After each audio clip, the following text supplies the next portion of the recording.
Salut, j'espère que vous allez bien et que tout se passe pour le mieux pour vous.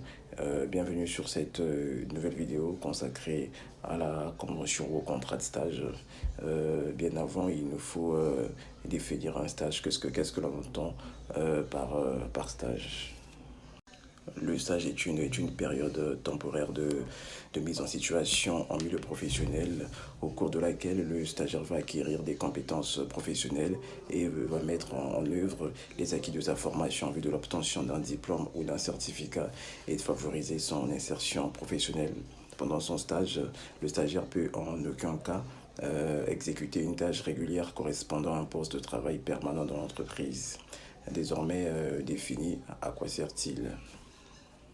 Pour le stagiaire, un stage sert à connaître le monde de l'entreprise et celui du milieu professionnel qu'il a choisi, de confirmer ou d'infirmer son projet professionnel, de mettre en pratique les apports théoriques de sa formation, de développer des compétences professionnelles et de bâtir un réseau relationnel, et enfin d'acquérir une première expérience professionnelle. Pour l'entreprise d'accueil, le stage sert à jouer son rôle de transmission de savoir-faire aux jeunes générations, de bénéficier du savoir enseigné lors de la formation de l'étudiant, avoir un regard neuf sur son entreprise. La convention de stage est un document obligatoire pour la réalisation de tout stage en entreprise. Il s'agit du contrat définissant le cadre du stage et doit être signé par les trois parties, le stagiaire, l'entreprise d'accueil et l'établissement de formation. La convention de stage possède la valeur d'un document contractuel qui vise à encadrer le stage. Comme pour un contrat de travail, la convention de stage permet de préciser les engagements mutuels, de mettre par écrit l'ensemble des points essentiels du stage, sa durée, les horaires, les missions confiées aux stagiaires ou encore la rémunération. La convention de stage est généralement rédigée par l'organisme de formation. Chaque organisme a son modèle et la soumet à l'entreprise et à l'étudiant. Au final, chaque partie doit avoir un exemplaire signé avant le premier jour de démarrage du stage.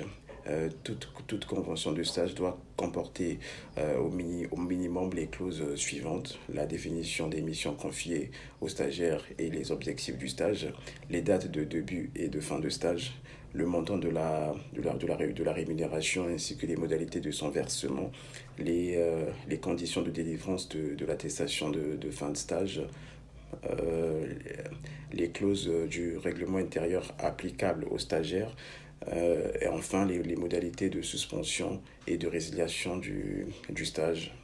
La convention de stage peut être rompue à l'initiative de l'entreprise en cas de non-respect des règles de l'entreprise par le stagiaire, des absences injustifiées, des retards fréquents ou un manque de motivation flagrant vis-à-vis des missions attribuées. Pour diverses raisons, le stagiaire peut être à l'origine de la rupture de la convention de stage. Un troisième scénario est même possible, consistant à une rupture décidée à l'amiable entre les trois parties. Dans tous les cas, dans tous les cas, la partie à l'initiative de la rupture de la convention de stage doit informer les deux autres parties.